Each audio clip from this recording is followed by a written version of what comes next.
Shalom rekan-rekan semua, mari kita awali firman ini dengan doa. Bapa yang di surga, mari Roh Kudus, kami perlu Engkau Tuhan untuk menguasai setiap kami yang ada di tempat kami masing-masing. Urapi, benahi sikap hati kami Tuhan, sehingga pertemuan ini apapun bentuknya itu boleh memberikan satu manfaat buat setiap kami. Roh Kudus, Engkau yang materaikan dalam hati setiap anak-anak-Mu, supaya apa yang kami pelajari malam hari ini sungguh Tuhan bisa membuat kami lebih berkenan kepadamu. Engkau yang memateraikan, Engkau yang ubahkan, dalam nama Tuhan Yesus. Haleluya, amin. Ya, shalom rekan-rekan semuanya. Pada hari ini renungan makalah FA kita masih mengambil tema respon yang benar. Respon terhadap apa yang sudah Tuhan berikan. Respon terhadap apa yang sudah Tuhan sediakan, anugerahkan kepada kita. Kalau berbicara mengenai respon, berarti itu adalah apa yang kita lakukan, apa yang kita perbuat, yang merupakan reaksi dari sesuatu yang diberikan oleh Tuhan. Dari sisi Roh Kudus, dari sisi Tuhan, sebetulnya itu mutlak. Makanya tidak ada respon dari Tuhan, tetapi respon itu dari kita. Apa yang diberikan oleh Roh Kudus, apa yang sudah disediakan oleh Tuhan, itu merupakan satu kemutlakan, merupakan satu kebenaran absolut. Nah, tinggal bagaimana kita meresponinya. Bagaimana kita membawa wadah, bagaimana kita membenahi kapasitas kita, supaya kita bisa mengambil yang terbaik. Kalau dari Tuhan sudah tidak ada masalah lagi, karena Tuhan sudah memberikan secara utuh, secara sempurna, dan kepada semua orang. Tinggal bagaimana kita merespon. Nah, respon kita juga harus kita bawa bersama dengan Roh Kudus. Harus kita bawa di bawah pimpinan dan tuntunan Roh Kudus. Ya, khususnya sekarang di mana begitu mudah kita mengakses ibadah dari manapun melalui ibadah online. Ya, kondisi dengan pandemi ini kita bisa mengikuti ibadah dari manapun, dari hamba Tuhan siapapun. Nah, jangan lupa seperti yang dikatakan firman, semua yang masuk itu harus kita uji. Bagaimana mengujinya? Kita uji bersama dengan Roh Kudus secara pribadi. Apakah bisa? Pasti bisa. Karena Roh Kudus sudah menjamin, Tuhan sudah menjamin segala sesuatu harus diuji secara pribadi. Roh Kudus sendiri yang mau berbicara kepada kita. Jadi semua masukan itu kita uji bersama dengan kita. Makalah pembahasan mengenai respon yang benar ini untuk membantu. Banyak contoh-contoh di dalam Alkitab, tokoh-tokoh yang meresponi dengan benar, dan itu bisa menjadi teladan kita. Nah, malam hari ini kita akan belajar dari peristiwa di mana Petrus dan teman-temannya disuruh oleh Tuhan Yesus untuk menebarkan jala di saat dan waktu yang kurang tepat. Ya, yang pertama, mari kita lihat. Yang pertama itu adalah tentang bagaimana Petrus itu meletakkan pengertiannya. Jadi bagaimana Petrus meresponi Tuhan dengan meletakkan pengertiannya sendiri supaya pikiran Kristus masuk. Ya, poin yang pertama itu dari bacaannya, ayatnya dari Lukas 5 ayat 4 dan 5. Saya bacakan ya.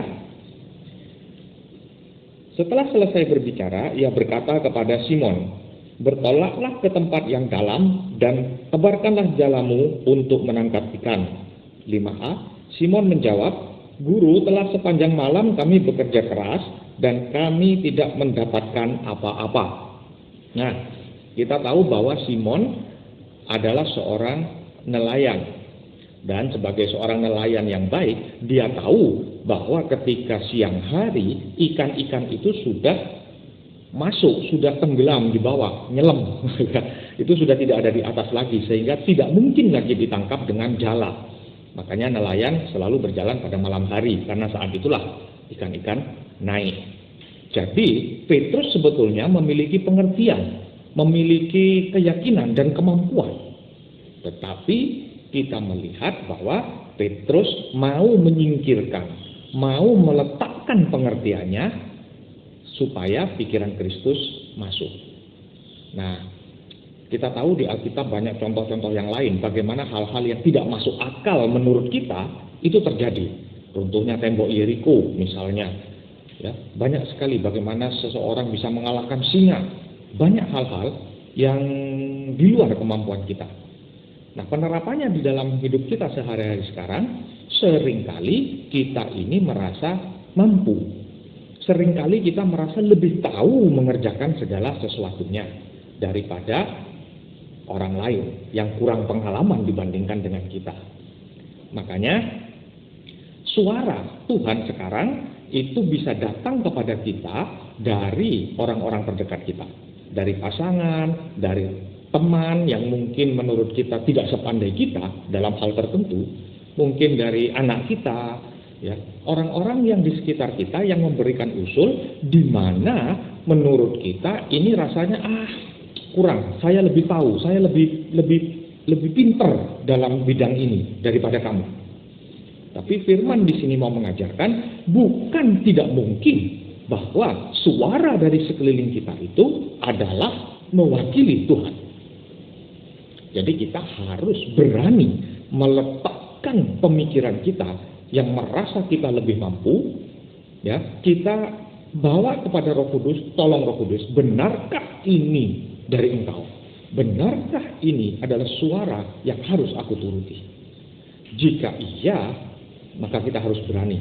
Seperti Petrus, kita harus berani untuk meletakkan pemikiran kita bahwa kita lebih tahu, kita singkirkan dan pakai caranya Tuhan. Pakai caranya Tuhan. Mau menuruti caranya Tuhan yang tidak masuk akal ini. Nah, kaitannya poin yang kedua adalah Petrus mau percaya kepada orang yang memerintahkannya, percaya kepada Tuhan Yesus. Padahal tanda petik ya, sebetulnya menurut Petrus Tuhan Yesus adalah tidak sepandai dia. Petrus bisa saja berpikir, aku loh ini nelayan yang sudah berpengalaman, aku nelayan yang sudah hebat. Kamu apa? Tuhan Yesus apa? Tuhan Yesus hanya seorang tukang kayu. Soal ikan, kamu jauh dibandingkan dengan saya. Tapi setelah Petrus meletakkan pemikirannya, maka Petrus mau mempercayai apa yang dikatakan oleh Tuhan Yesus. Ya. Di dalam Lukas 5 ayat 5b tadi dikatakan bahwa tetapi karena engkau menyuruh, aku mau menebarkan jala. Berarti Petrus meletakkan kepercayaannya kepada Tuhan Yesus. Sekalipun menurut dia inferior. Bidang ini aku lebih bisa, tetapi akhirnya Petrus mau. Nah, makanya kita menguji. Kita harus menguji setiap apa yang datang kepada kita. Jika benar, kita harus berani meletakkan pemikiran kita bahwa kita yang paling mampu, kemudian kita percayai suara yang dari Roh Kudus ini, entah dari siapa datangnya, percayai orang tersebut, dan poin yang ketiga adalah melakukan tindakan. Bertindak. Seandainya Petrus sudah percaya, seandainya Petrus juga mau menuruti perintah Tuhan, tapi sebatas sampai mau dan percaya saja, tidak betul-betul menebarkan jalannya, tetap saja mukjizat tidak terjadi. Tetap saja ikan-ikan tidak akan bisa berjalan. Jadi harus ada tindakan nyata, perbuatan yang nyata. Mari rekan-rekan semua yang dikasihi oleh Tuhan Yesus, di saat-saat seperti ini kita semua butuh terobosan. Kita butuh sesuatu yang membuat kita mendapatkan kehidupan yang lebih baik. Maka pekalah akan sekeliling kita. Minta ujian, minta Roh Kudus untuk bersama-sama menguji dengan Roh Kudus apa yang masuk ini. Jika benar dari Tuhan, dari siapapun yang menyampaikan, yakin, percayai, dan lakukan. Maka terobosan akan terjadi dalam hidup setiap kita. Tuhan Yesus memberkati. Amin.